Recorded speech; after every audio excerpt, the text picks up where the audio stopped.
오늘 말씀의 제목은 요한복음 13장. 예수님께서 제자들의 발을 씻기시다. 발을 씻기시는 예수님의 모습을 통해서 우리가 무엇을 배워야 될 것인지 1절부터 13절 말씀을 통해서 함께 말씀을 상고하며 은혜를 나누고자 합니다. 스승이 제자의 발을 씻긴다. 보통 일은 아니죠. 특별한 일입니다. 물론 교육하기 위해서 선생님이 제자들에게 보인 그러한 아름다운 모습 가운데 하나일진데 세상에는 그러한 일들이 많이 있죠.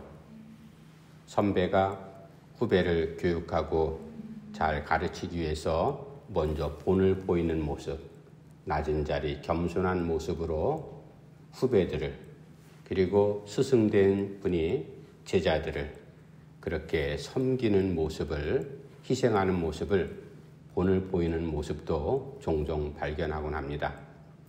그런데 오늘 본문의 상황은 조금 다르죠. 예수님께서 유대 사회가 선생이, 스승이 종의 발을 씻는다. 이건 도저히 생각할 수도 없고 있을 수도 없는 일이었습니다. 왜냐하면 유대 사회는 종이 상전의 발을 씻기는 것이 원칙이지 상전이 종의 발을 씻는다? 우리나라 옛날에 유교 문화하고 비슷한 겁니다. 양반, 상놈과 그리고 상전이 이렇게 구별되던 그런 시대에 상전이 어떻게 양반이 종의 하인의 발을 씻긴다? 있을 수도 없는 일이죠. 그런데 예수님께서 그러한 모습을 보여주셨습니다. 물론 발을 씻기는 이러한 모습은 섬김의 모습을 제자들에게 교육하기 위한 한 방편이기도 하지만 제자들에게 발을 씻기는 목적을 분명히 말씀해 주시지 않습니까? 내가 너희들의 발을 씻기지 않으면 나하고 아무런 관계가 없다. 그래서 제자들의 발을 씻기는 죄를 용서해 주시고 구속하시고 사랑하시는 하나님의 사랑을 예수님을 통해서 그렇게 나타내 보인 이 모습 가운데 우리는 이 예수님께서 행하신 제자들의 발을 씻기는 이 모습을 통해서 무엇을 배워야 될 것인가? 이 시간 함께 말씀을 우리가 상고해 보겠습니다. 먼저 1절 말씀 한번 우리 같이 읽어봅시다. 1절 시작. 6월절 전에 예수께서 자기가 세상을 떠나 아버지께로 돌아가실 때가 이른 줄 아시고 세상에 있는 자기 사람들을 사랑하시되 끝까지 사랑하시니라. 아멘. 유대인들이 지키는 큰 명절인 6월절이 가까웠습니다. 그래서 예루살렘에 많은 유대인들이 모였죠.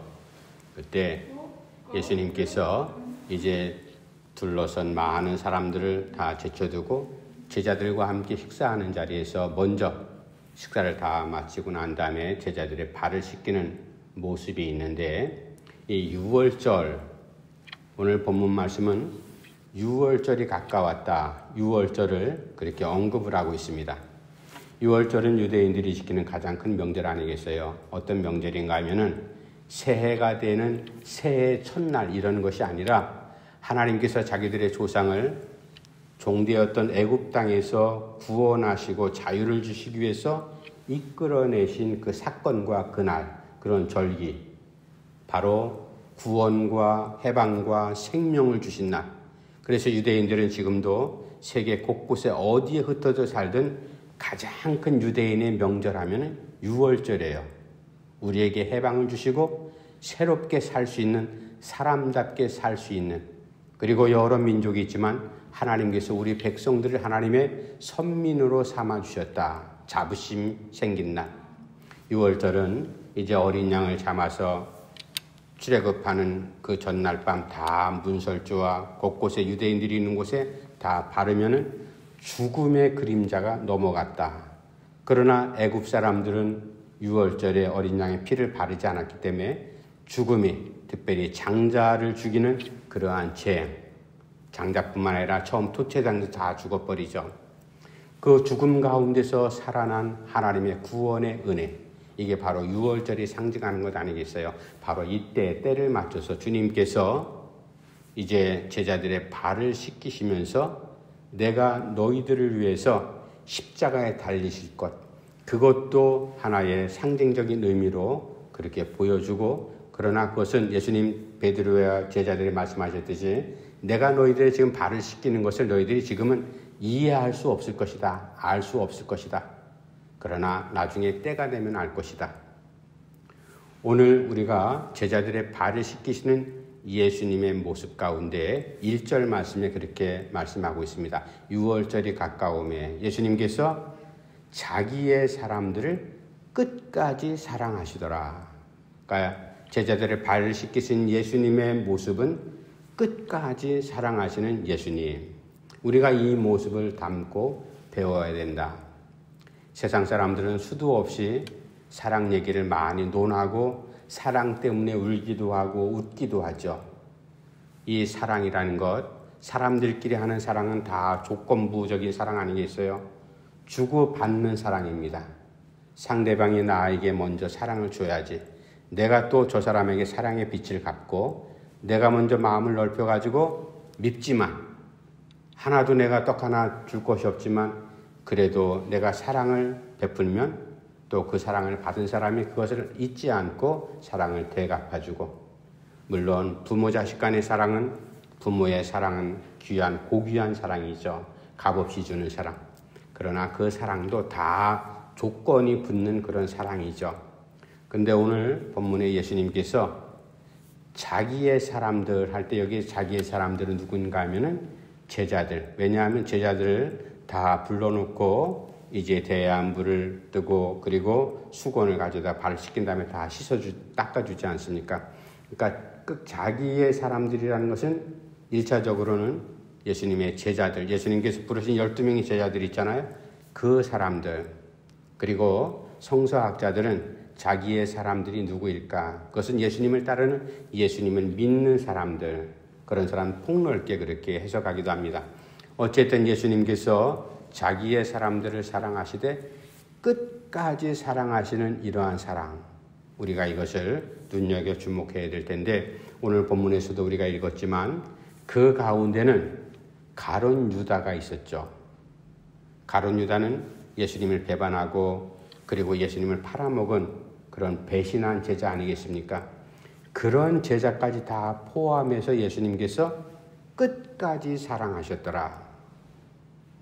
우리 같으면 저 녀석 분명 나를 배반할 텐데 내가 사랑을 준들 저게 무슨 소용이 있겠는가?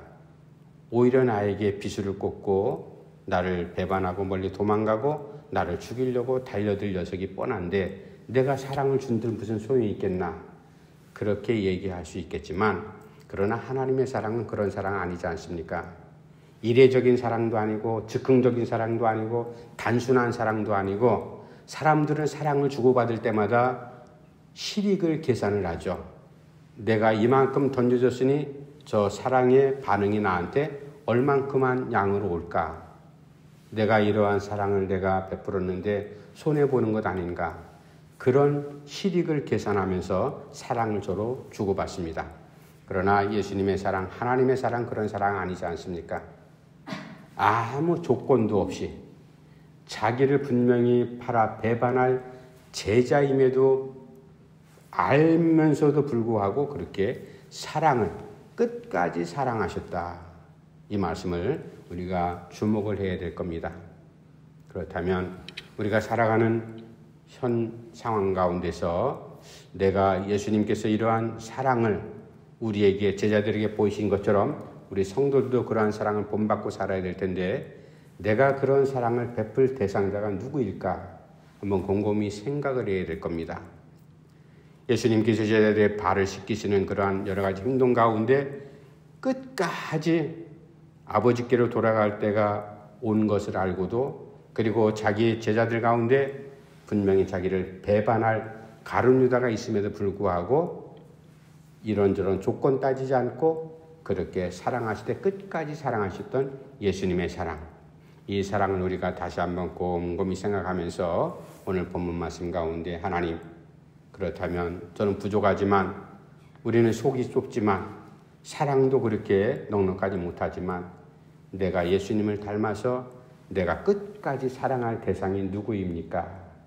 이 사랑에 대해서 우리가 조금 더 폭이 넓어지고 깊이도 있고 그리고 많은 사람들 가능하면 그렇게 사랑할 수 있는 예수님을 닮아가는 성도로서 일꾼으로서 우리의 발걸음이 꼭 그렇게 되기를 간절히 바랍니다.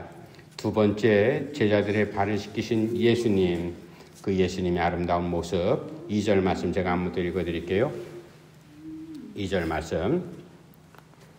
저녁 잡수시던 자리에서 일어나 겉옷을 벗고 수건을 가져다가 허리에 두르시고 이에 대야에 물을 떠서 제자들의 발을 씻으시고 그 두르신 수건으로 닦기를 시작하여. 두 번째는 제자들의 발을 씻기시는 예수님은 한마디로 섬기시는 예수님이다. 섬긴다는 말은 아랫사람이 윗사람을 공경하는 것, 그리고 종이 상전을 받들어 그렇게 살아가는 것, 이것을 섬긴다 그렇게 말하지 않습니까? 그 당시 유대 사회와 중동 지역은 사막이잖아요, 우리가 알듯이. 그리고 저 사람들의 신발은 가죽으로 만든 샌들이었어요. 그러니까 하루 종일 모래밭을 걷다 보면 먼지가 다 발에 뽀얗게 그렇게 앉습니다. 그래서 누구네 집을 방문하거나 상전이 밖에 나갔다 들어오거나 귀한 손님이 오면 종은 얼른 대야에 물을 떠다가 그 발을 씻기는 것이 그게 종의 일이었고 사명이었고 역할이었습니다. 그런데 이 유대인들은 유대인으로서 종의 역할을 하는 사람이 있으면은 자기 상전을 잘 씻기지는 않았어요, 사실은. 이방인 종들이, 노예들이 자기 상전의 발을 씻겼죠.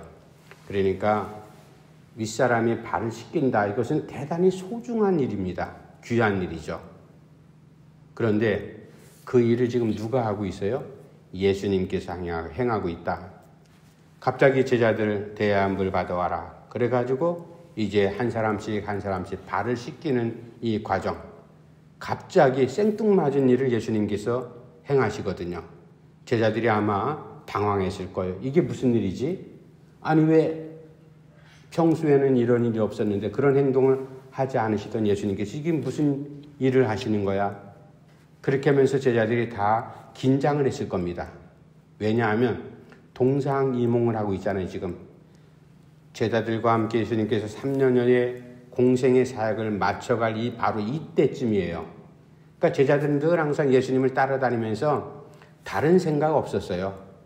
예수님께서 마지막 십자가에 달려 죽으신다는 것도 상상하지도 못했고, 자기들이 예수님을 메시아 하나님 보내신 그리스도라고 믿는다면 그 그리스도는 정말로 이 유대 민족을, 이스라엘 백성들을 하나님께서 억압된 자리, 나라 잃은 서름에서 다시 일으켜 세워가지고 전 세계를 지배할 그런 독특한 국가로 하나님께서 메시아를 통해서 그런 나라를 형성하게 될 때 적어도 우리 제자들, 예수님께서 그 새 나라의 왕이 되면은 우리는 그분의 제자니까 한 자리씩 할 거 아니냐. 그런 계산 속에서 동상이몽을 하고 있었던 거죠. 그런데 뜬금없이 계속 지켜봐왔듯이 예수님께서는 그런 정말 파워풀한 어떤 슈퍼맨 같은 그러한 능력을 보이신 것이 아니라 갈수록 자꾸만 위축이 되시는 것 같고 하시는 일이 자꾸만 별일 아닌 것처럼 사람들이 느껴지거든요. 아마 제자들이 긴장을 했을지 모르겠어요. 그래도 오늘 이 제자들의 발 씻기는 장면 가운데서 제자들의 마음이 이게 무슨 일이지? 갑자기 왜 행하지 않던 그런 행동을 하시지? 그러면서 발을 씻기는 가운데 모두가 다 이제 긴장을 합니다. 그때 예수님께 당황하면서 베드로가 이제 이러면 안 됩니다 라고 그렇게 하면서 거절을 하죠. 그 다음 우리가 세 번째 우리가 주제를 살펴볼 텐데, 오늘 섬기시는 예수님의 모습. 베드로에게도 말씀하셨듯이 내가 지금 행하는 이 일을 지금은 너희들이 알지 못하지만 훗날에 이것을 알게 될 것이다. 예수님께서 섬긴다, 우리가 잘 아는 마가복음 10장 45절 말씀 잘 알잖아요. 인자가 온 것은 섬김을 받으려 함이 아니라 도리어 섬기려 하고 자기 목숨을 많은 사람들에게 대속물로 주려고 내가 이 땅에 왔다. 예수님의 섬김의 모습에 제일 먼저 중요한 것은 사람의 몸을 입고 이 땅에 오신 성육신 사건이 가장 중요한 이제 섬김의 모습이고, 그 섬김의 모습을 완성을 이룬 것이 바로 십자가에서 죽으심 아니겠습니까? 이 섬김, 희생의 사건. 섬긴다는 말은 그저 막연하게 겸손하게 사람들에게 박수나 받기 위해서 그렇게 낮은 자리에서 이렇게 다른 사람들을 뒷바라지 하는 그런 차원이 아닙니다. 예수님의 섬김은 바로 거기에 생명이 있었다. 죄의 문제를 용서하시는 은혜가 거기에 있었다. 이게 바로 하나님의 마음이었죠. 하나님께서 예수 그리스도를 통해서 섬김의 모습을 본을 보여주시다. 우리가 다음 주에 말씀 계속해서 살펴보겠습니다만, 예수님께서 왜 이런 섬김의 모습을 보여주셨을까? 그것은 너희도, 제자들에게 말씀합니다. 너희도 이러한 모습대로 서로 섬겨라. 그렇게 하기 위해서 본을 보여주셨다. 어쨌든 예수님께서 제자들의 발을 씻기신 그 예수님의 모습은 섬기는 예수님의 모습. 우리가 이것을 늘 항상 잊어서는 안 됩니다. 그러므로 우리가 예수님을 닮아가는 사람으로서 이 땅에 믿음 갖고 어떻게 살아야 될 것인가? 누구든지 섬기는 자리에 있기보다는 한 단계라도 위에 서서 군림하는 자리에 있기 원하는 것이 사람의 본심이에요. 그러지 않겠어요? 내가 저 사람 밑에 가서 섬기는 그런 일 하는 것보다 저 사람 부려먹는 상전의 자리에 다 있기를 원하지, 누가 하인된 자리에서 그렇게 남을 섬기는 그런 모습으로 살기를 원하겠습니까? 그러나 그것은 섬김의 가장 기본적인 정신, 예수님께서 보여주신 세상 사람들이 말하는 그런 섬김의 논리나 섬김의 뜻이 아니에요. 예수님이 말씀하시는 이 섬김, 바르게 섬길 때 거기에 생명이 이제 다시 살아나고, 바르게 희생함으로 인해서 죽어가던 사람들이 다시 살아날 수 있는 그런 은혜가 그 섬김의 모습 가운데 있다. 어쨌든 두 번째 예수님께서 제자들에게 보이신 발을 씻기시는 이 모습은 제자들을 섬기는 예수님의 모습. 마찬가지로 우리도 이 땅에 살아가는 동안에 섬기는 모습으로 그렇게 신앙생활을 해야 될 것을 우리에게 알려주고 있습니다. 마지막 세 번째 6절부터 11절까지의 말씀인데요. 우리가 8절, 9절, 10절까지 다시 한번 읽어봅시다. 8절, 9절, 10절. 시작. 베드로가 이르되 내 발을 절대로 씻지 못하시리이다. 예수께서 대답하시되 내가 너를 씻어주지 아니하면 내가 나와 상관이 없느니라. 시몬 베드로가 이르되 주여 내 발뿐 아니라 손과 머리도 씻어 주옵소서. 예수께서 이르시되 이미 목욕한 자는 발밖에 씻을 필요가 없느니라. 온몸이 깨끗하니라. 너희가 깨끗하다 다는 아니니라 하시니. 아멘.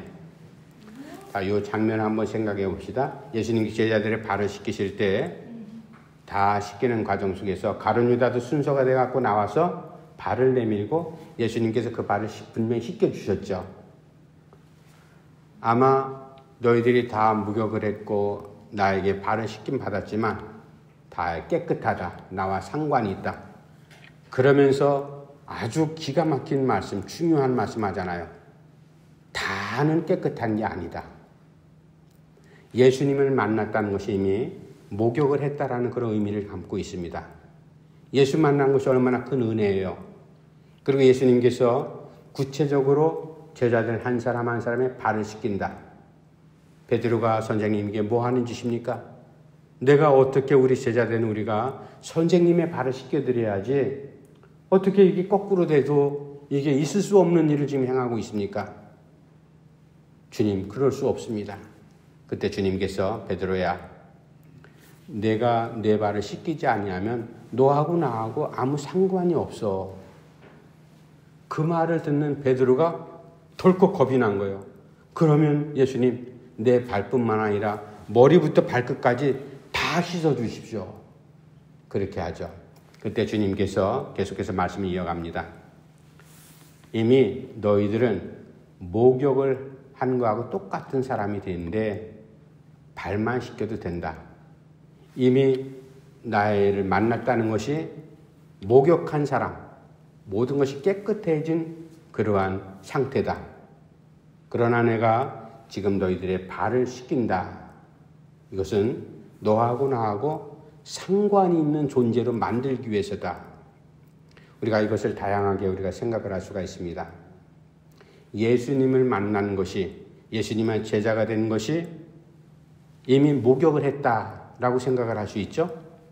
거기에 가룟 유다도 다 포함이 됩니다.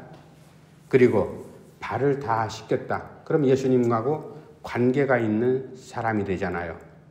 그럼 가룟 유다가 더 이상 나쁜 짓을 하지 말았어야 될 텐데 가룟 유다가 예수님 배반하지 않습니까? 그러니까 이 믿음이라는 건 하나님과 나와 1대1의 관계고 예수님과 나와 1대1의 관계라는 것을 우리가 여기서도 여실히 찾아볼 수가 있습니다. 십자가의 사건은 모든 인류를 위해서 누구를 배제하고 선민인 이스라엘 백성들만을 위한 십자가에 달리신 주님이 아니시잖아요. 모든 세상의 피조물인 인류를 위해서 예수님께서 저들의 죄를 용서하시기 위해서 그 죄값을 대신 지신 것, 이게 십자가 사건 아니겠어요? 그래서 우리가 늘 항상 십자가의 은혜를 우리가 고백하듯이 십자가의 사건이 모든 인류를 위한 그러한 하나님의 구원의 사건이었지만 개인적으로 예수님의 십자가 사건이 나를 위한 사건이라고 내가 고백하지 않으면 그 십자가의 은혜는 나에게 효험이 없다. 우리가 그것을 너무나 잘 알지 않습니까? 베드로의 발을 씻기신 예수님, 내가 내 발을 씻기지 아니하면 나하고 아무 상관이 없다. 아마 거기 곁에 있던 가룟 유다도 그 얘기를 분명히 들었을 거예요. 그러면 가룟 유다가 구원에 참여를 해야죠. 예수님 배반하고 스스로 이제 목숨을 끊어버리잖아요. 비참한 예수님께서 저 사람은 차라리 태어나지 않았으면 더 좋았을 걸. 그러니까 아무리 하나님의 은혜가 보편적으로 모든 사람들에게 다 펼쳐진다 할지라도 그 은혜를 나의 것으로 내가 고백하지 않는다면은 이게 엉뚱한 일이 되어버리고 만다. 어쨌든 그 가운데서 예수님께서 마지막 세 번째 발을 씻기시는 예수님은 사람들의 모든 죄를 정결케 하시는 예수님의 모습, 우리가 이것을 꼭 기억을 해야 될 겁니다. 우리가 모든 사람들은 다 죄 가운데 살아가죠. 죄인으로 태어났습니다. 우리의 죄를 깨끗하게 하실 분은 율법으로도 되는 것이 아니고 내가 돌을 닦는다고 내 몸을, 나의 부정한 것을 깨끗하게 할 수도 없는 것이고 오직 나의 모든 더러운 것을 깨끗하게 해주실 분은 바로 예수님밖에 안 계시다. 예수님을 나의 구주로 내가 고백할 때 바로 그 은혜로 말미암아 우리가 죄 씻음을 받는다는 사실을 너무나 잘 알지 않습니까? 그러므로 제자들의 발을 씻기시는 예수님은 결국 우리 한 사람 한 사람의 모든 것들을 정결케 하시는 예수님이다. 내가 그 정결케 하는 예수님의 은혜에 매일매일 참여하면서 가룟 유다처럼 중간에 변심해서 예수님을 배반하고 떨어져 나가는 불행한 인생이 아니라 끝까지 부족한 점도 있고 허물도 있고 죄를 짓는다 할지라도 예수님은 절대로 배반하지 않고 십자가가 바로 나를 위한 하나님의 은혜의 사건이었다. 이것을 우리가 늘 기억하면서 은혜 가운데 섬기시는 예수님, 제자들의 발을 씻겨주시는 그 예수님을 우리가 닮아가는 믿음의 일꾼이 꼭 되기를 간절히 바랍니다. 기도합시다. 하나님 아버지, 은혜를 감사함을 드립니다. 6월절 앞에 두시고 그리고 예수님께서 아버지께로 돌아갈 때가 이른 줄 아시고 제자들의 발을 씻기셨던 그 예수님의 모습, 자기의 사람들을 끝까지 사랑하시는 예수님, 그리고 무엇보다도 섬김의 본을 보이신 예수님, 모든 인류의 죄를 정결케 하시는 예수님, 우리가 예수님의 아름다운 모습을 잘 배우고 익혀서 우리가 살아가는 동안 여러 가지 부족한 것, 허물도 있고 하나님의 실로 하나님 앞에 야단 맞는 그런 삶도 있지만 그러나 우리를 불쌍히 여기시고 긍휼히 여기셔서 예수님의 귀한 일꾼으로 하나님의 자녀로 우리를 믿음의 자리에 세워주신 것, 우리가 늘 항상 잊지 않고 겸손하게 섬김의 자리에서 믿음으로 살아갈 때 그 섬김을 통해서 하나님 앞에 영광 돌려드릴 수 있는 아름다운 일들이 많이 생겨날 수 있도록 역사해 주시옵소서. 예수님의 이름으로 간절히 기도하옵나이다. 아멘.